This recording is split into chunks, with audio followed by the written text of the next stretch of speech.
Welcome to Modern Animism, a holistic spiritual path. I'm your host, Laura Giles. Thank you for being here. A listener wants to know why the moon is feminine. It took me a long time to feel like I could formulate a complete answer to that question because I kept going bigger and broader. There are so many different ways we can go with this and so many things we can talk about. But I'm going to tackle that today while focusing mainly on the law of gender, then talking about how you can use this law of gender to guide your entire animist practice. So it's very simple and elegant, I hope, but far-reaching. And just this one idea can be all that you ever need to know about animism, and you can build a strong foundation for your whole spiritual path around it. It's pretty profound, right? I think so. Anyway, before we get into the nuts and bolts, let's pause a moment to give gratitude to the ancestors and the elements. To acknowledge and thank the element of earth for keeping us stable, balanced, and giving us a strong foundation. And I send gratitude for our physical bodies that help us to enjoy life in this physical realm and all the sunrises that we see, the ocean waves that we hear, the delightful food that we taste and smell at this time of year, and all the emotions that we feel. For all these sensuous things make a physical life challenging, amazing, and make us feel alive. So I thank you. I thank and acknowledge the element of air for inspiring us with ideas and giving us yours so that we can talk about them on a podcast, giving us the means to communicate them to each other and to hear those ideas going back and forth from the spirit realm. Our ideas are the sparks that bring new things to life, so thank you, air, for that. I acknowledge and thank the element of fire for the drive to put the action behind our ideas and passions, and I thank you for the balance of responsibility that keeps us from being hedonistic, selfish, or wanton, so that we serve others as we serve ourselves. Thank you, fire. I acknowledge the element of water, and thank you for sustaining our lives and reminding us to go with the flow. And I acknowledge and thank our loving, helping ancestors from the human, plant, animal, and mineral kingdoms, and I thank you for all your help that we receive that is both seen and unseen. I thank you, our listening community, for tuning in. It continues to grow. We are now getting listeners from Colombia and South Africa, which is like wildly exciting. You know, give a shout out, high five, hands up, something if you're from Colombia or South Africa. We have a backlog of show requests and questions to get to, so thank you, everybody, for chiming in, adding your 2 cents, and helping us to serve you better. Please keep those comments and questions coming. You can do that in any of the social media platforms where you find us, or you can come chat with us in our private Facebook group, or we're now on MeWe.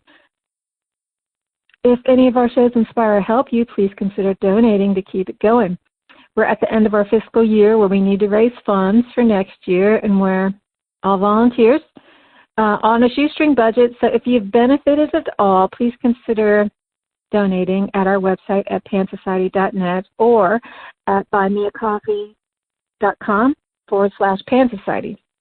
And most people donate between $5 and $15 at a time.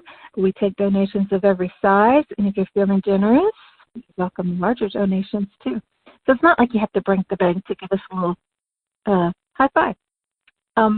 Okay, so here is the problem with gender, and this is kind of like I wouldn't say it was a sticking point, but definitely something that I kept jamming the works up as I was trying to approach this topic. So there are a lot of gender choices now.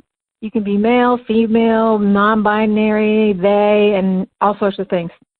And if this is where your mind is, we need to totally erase that in this topic of the law of gender as it applies to animism. So we're not talking about sex organs, who you have sex with, or what you identify as. That's your business. That's personal.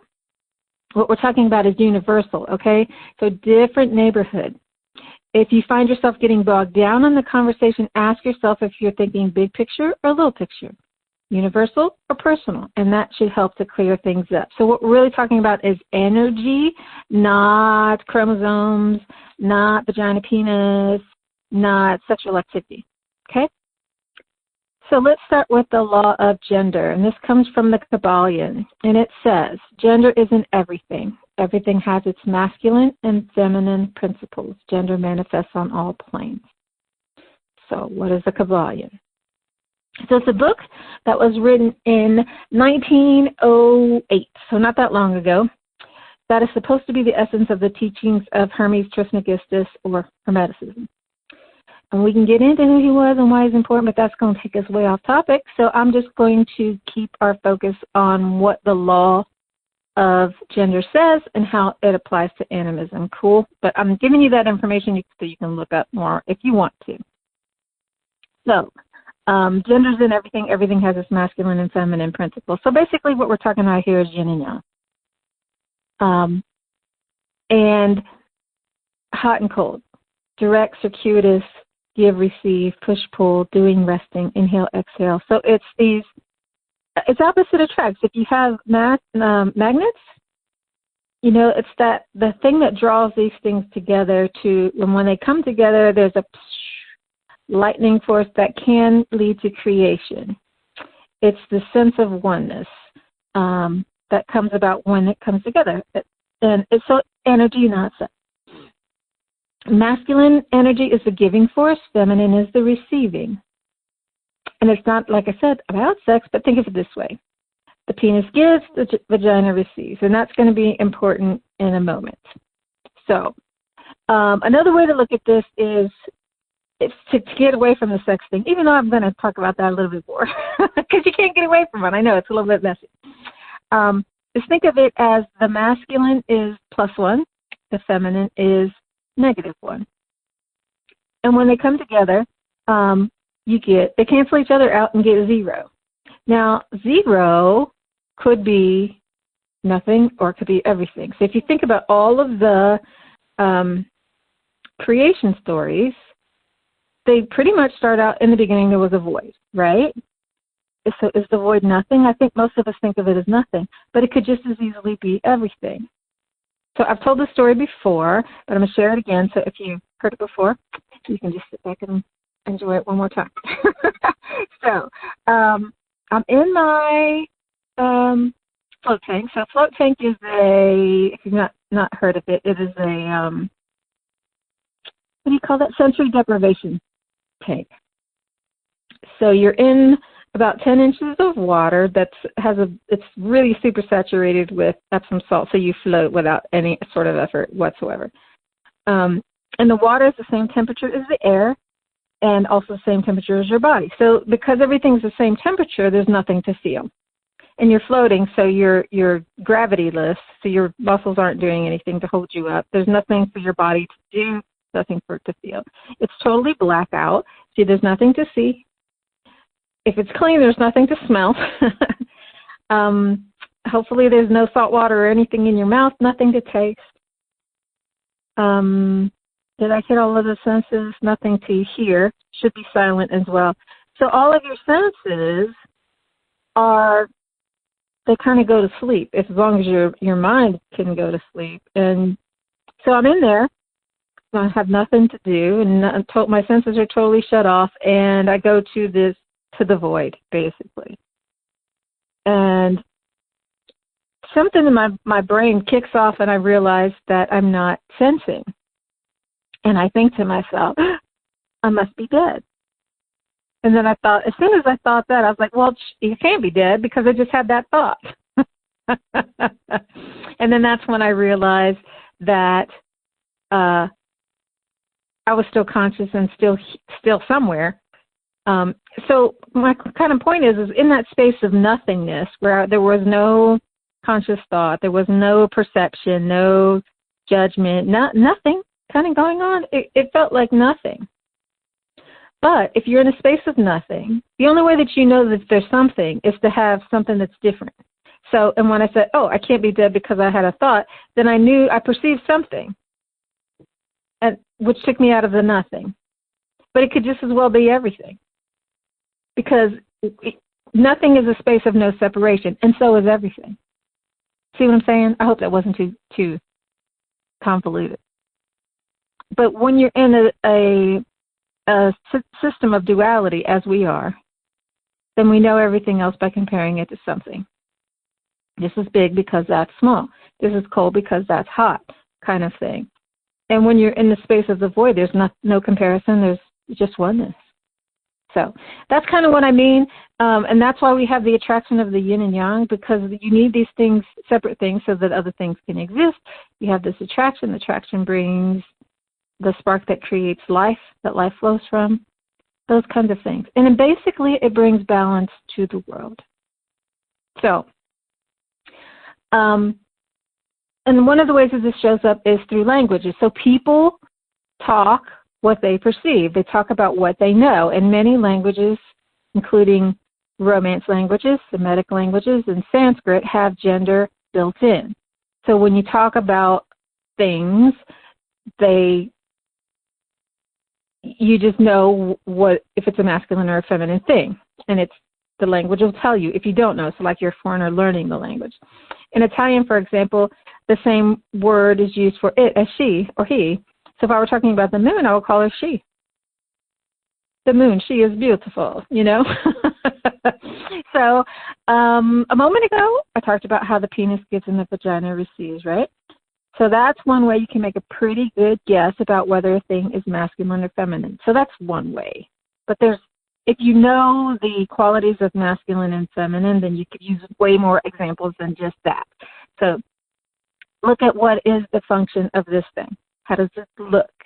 What does it do? For example, let's look at a pen. How does it look? Is it more about giving or receiving? If you guess that it's masculine, you're right. Now, what about a window? Is it more like a vessel, or is it more penetrating? It's more open, so it's feminine, right? And what about a diamond? It's hard, right? That's masculine energy, hardness versus softness, which is female. So it's masculine. You catching on? So the title of this podcast is Why is the Moon Feminine? So I want to be sure to answer that. So if you look at the moon, its element of the moon is water. And water is feminine. Water is moist and cold, which are feminine energy. It rules the darkness, which is also a feminine energy. The moon is, I don't know what you would say, is that it's associated, let's say, with secrets or mystery, which are feminine. It's associated with fertility, which again is feminine. It rules the tides and menstrual cycle, which are feminine. In astrology, the moon is associated, so the moon's at home in Cancer, which is a water sign, which is feminine. And Cancer is associated with the family, which is feminine, and home, which is feminine. And another thing in astrology is the relationship with the mother figure, which again is feminine. Emotions and psychic energy, all of that's feminine. So why would you say it's a masculine thing? It just makes more sense that it's a she, right? Now, everything has a masculine and a feminine side. So even though we're saying the moon is feminine, she has a masculine side. So when she's dark, today's, as I'm recording this, is the winter solstice. And, you know, so it's the darkest night of the year. And the darkest phase of the moon is the dark moon. So you can't see it at all. And so that's the most feminine of her cycle. And the most masculine, of course, is going to be the full moon, because that's when the light is shining on her and you can see most of her face. So if you pay attention, ladies, I don't know if this is true for men, but it is for women. And if you cycle with the new moon, you're going to have less energy then. Why? Because the feminine energy is passive. It's weak. It is resting. That's a time for you to rest. That's the time where your body needs to rest. Okay? And on the full moon, which is associated with lunacy, activity, frenzy, that's the most masculine side. That's the sunny side. Those are all masculine traits. So are you kind of seeing now how the masculine and the feminine are still within, everything is within anything, a person. So even though I'm a female, and I look phenotypically female, I'm a pretty masculine chick, if you look at my energy-wise. So what does genitalia have to do with it? Not a whole lot. It has to do with reproduction, but other than that, not a whole lot. So I wouldn't take a lot for granted when you're looking at somebody's energy. I think to get a feel for somebody's energy, what's more useful is to look at their astrological chart, not their genitals. Wouldn't it be cool if we looked at people's suitability for a job not by whether or not they were male or female, but by their astrological chart? I think that'd be far more useful. Anyway, so back to the subject. So I was saying that everything is masculine and feminine, and you can kind of tell. The thing is, it's not hard and fast. So we generally do agree. Some things are pretty obvious. If it's like a cup, so it's a vessel, right? That's going to be female. Pretty obvious, yeah? The moon, female, pretty obvious. But because everything has every energy, it could go either way. An argument could be made for either way. So in Egypt, believe it or not, I was shocked when I found out about this. So the sky is generally considered masculine in all the cultures that I know. But in ancient Egypt, the earth is masculine and the sky is feminine. Can you believe that? So the goddess Nut covers her body with the earth, which is masculine. So they are the pair. You still have that pair, but the gender is reversed. Now, to me, it'd be pretty obvious. The earth is feminine. She gives birth. Who does that? Only the female. If somebody's going to write to me and say, hey, did you know the so-and-so species, the male gives birth? I don't know about that. I just know about females. The male provides the seed. The female nurtures the seed, so in this case the earth, and then the earth births it, the female births it. Both are needed to give life, so I'm not saying that, one is superior to the other, but the female is the one that births the life. So I don't know how Egyptians came up with that, but there it is. So, what does this all have to do with animism? So in Pan Society, our byline is kind of sovereignty, connection, and oneness. That's sovereignty plus connection leads to oneness or equals oneness. And that's balance. It's the yin and the yang. So sovereignty is the masculine. It's the me. Connection is the feminine. It's the we. So you could pretty much put in any masculine and feminine thing there and still come up with the same thing. Inhale versus exhale and get oneness. Ooh. Any masculine yin yang it comes up with oneness. As long as you have that balance of the masculine and feminine, that's where you're going to go. So if this is the only rule or guideline or whatever you want to call it that you follow, you could have a principle that guides you through your whole life. So just ask yourself, am I in balance today? Am I at zero? Remember when I was zero being the negative 1 plus 1 cancels it out. Boop, 0, I have balance. So am I doing a good job of being myself and honoring myself as I stay connected and be a good giver? That's the balance in the own way. Super simple, right? So you have all of these ideas. We talk about tons and tons of ideas, and they're really not meant to be standalone. It's kind of like how they synchronize in each other, and you see them layered over and over and over and over again and said in different ways. Same thing in animism. If you look all around you, it's there.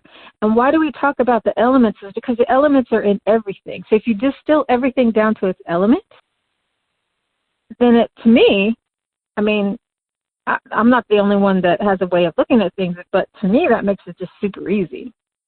So distilling it down to the elements, super easy, nice and clean. Let's keep it not complex. Masculine, feminine, super easy. Again, keep it clean. +1, -1, boom. Easy, easy, easy. With the 4 elements, that's pretty easy too. Can I balance these 4? It's all about finding that balance. And balance doesn't mean 50-50 necessarily, because the wheel is always changing. So today, last night, we had the longest day, or longest night. So, 6 months from now, we're going to have the longest day. It's not 50, unless you're at the equator, you're not going to have a day that's 50%, well, actually not at the equator either. But if you look at the Earth as a whole, you're going to see that night and day are balanced, right? And that's what we're looking for. Am I balanced? Am I authentic? Am I good with me? Am I good with you? We, the big we, in the web. Am I good in the web? That's how it works in animism. And if I can see this masculine or feminine energy in me and express it in its pure sense, in its healthy sense, so not toxic masculinity, not toxic femininity, because there's no good or bad energy, but the wrong energy in the wrong place in the wrong time is not very useful. So it's good to be assertive, maybe not aggressive. That's kind of the thing that I mean. That's another way of looking at this. You know, am I using the healthiest energy for the right thing at the right time?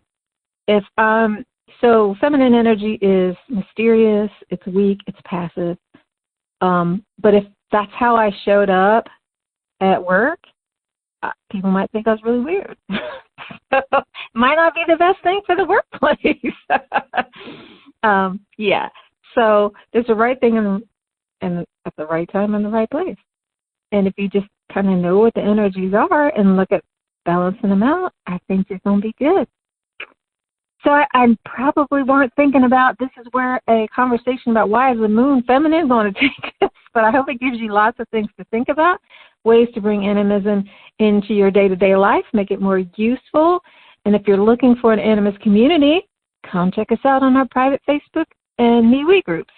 If you want some help with your own spiritual development, we're revamping the mentoring course again to offer a brand new way to get help. I think you'll like this. I'm digging it. It's just taken a little bit longer because, like I said, we're all volunteers, and I've been working my butt off at work, so I haven't had the time to give to Pan Society. Sorry. And Sherry's been busy with some stuff of her own, too. So it's not been happening as fast as I hoped it would, but it is in the works. So I'll be telling y'all more about that soon. You can post questions about that or anything on Facebook, Twitter, Instagram, the podcast, or MeWe. And we'd love your feedback on anything and hearing from you, even if you disagree with us. So it's cool to have your own unique view on things. Let's close by sending gratitude to the elements, our loving, helping ancestors, and all of you for joining us for this edition of Modern Animism Radio. Please don't forget to donate, as we do need your financial and emotional support. And you can do that at our website or buymeacoffee.com/Pan Society. Thanks for tuning in. I'm Laura Giles for Pan Society Radio, and I hope to see you all next week. Thanks. Bye.